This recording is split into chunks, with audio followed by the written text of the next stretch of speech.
Hey, salut mes petits planteurs. Ah, c'est chiant en fait. Donc la noisette, oui, c'est assez chiant à casser, mais c'est pas que pour les écureuils et les sangliers. C'est quand même super bon. This is delicious! Le noisetier est une plante dite ligneuse. Donc celui-là, oui, fait du bois. Et caduc. Oui, donc ça, je précise aussi, c'est-à-dire que ce sont des arbres qui perdent leurs feuilles l'hiver. Endémique, on va dire, de l'hémisphère nord tempéré. Il y en a des verts, des pourpres, des tortueux, dont les fruits sont tous comestibles. C'est joli et fonctionnel. Voici venir le noisetier.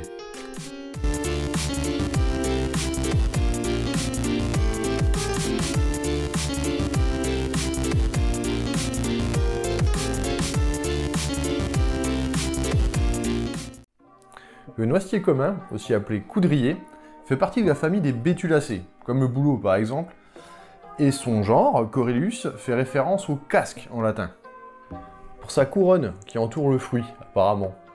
C'est un genre monoïque, c'est-à-dire que la plante produit des fleurs mâles et femelles, contrairement aux plantes dioïques, qui elles ont des sujets mâles et femelles séparés. Les fleurs mâles, appelées chatons, sont très visibles en février. Mais les fleurs femelles, quant à elles, sont beaucoup plus discrètes, et le tout est pollinisé par le vent. Et ils sont aussi beaucoup appréciés des cultivateurs truffiers, car ils produisent assez rapidement, même en dehors des forêts. Tu aurais pu me faire goûter le truffé? Merci. Son fruit, la noisette, est une akène, et est très riche en vitamines, en phosphore, magnésium, fer, et en antioxydants de tout genre. Et qui produit une huile, ma foi très chère, mais excellente en cuisine. Sur une salade vosgienne, c'est trop bon.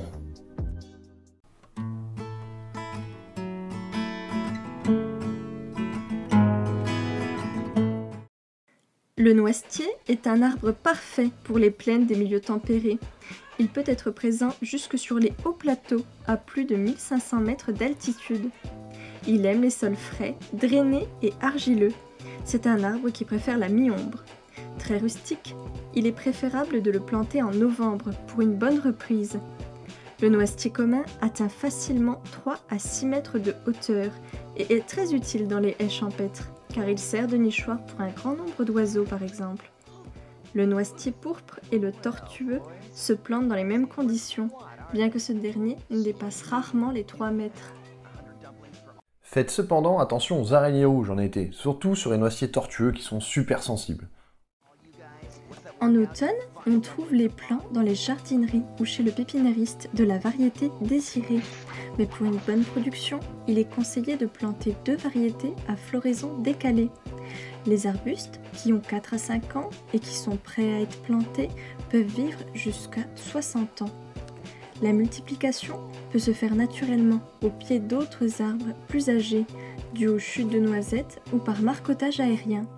Le marcottage peut aussi se faire grâce à une branche très près du sol.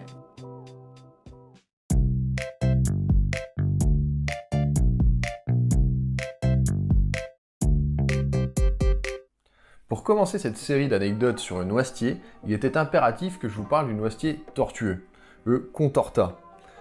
Qui sont très jolis, certes, mais en fait, ce sont juste des noisetiers communs mutés par un virus.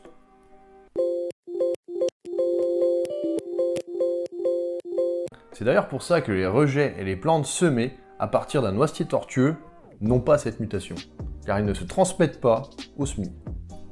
C'est aussi une des rares espèces végétales qui était déjà présente au Mésozoïque. Ça fait moins 70 millions d'années, donc... Alors c'est vieux, mais genre très très vieux. Parlons maintenant d'une marque bien connue, mais que je ne citerai pas. Donc je me suis déjà fait enterrer la vidéo sur les insectes ravageurs à cause du mot Z dedans. On va pas en rajouter, hein, merci YouTube. Très célèbres pour leur pâte à tartiner goût chocolat noisette, ils avaient apparemment privatisé et créé une variété de noisettes spéciale. Et c'est apparemment ça qui donnerait au N ce goût inimitable.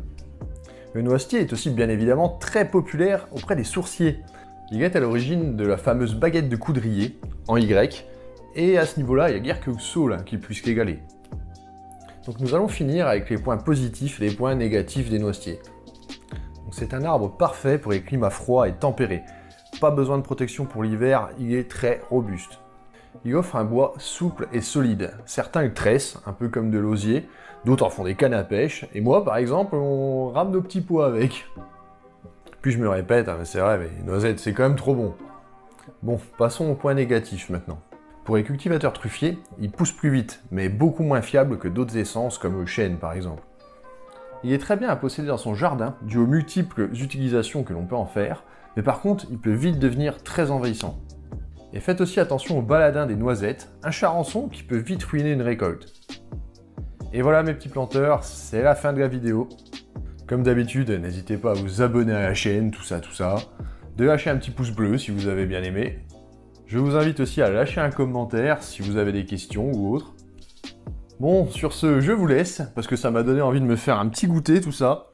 Et surtout, n'oubliez pas de cultiver et de vous cultiver.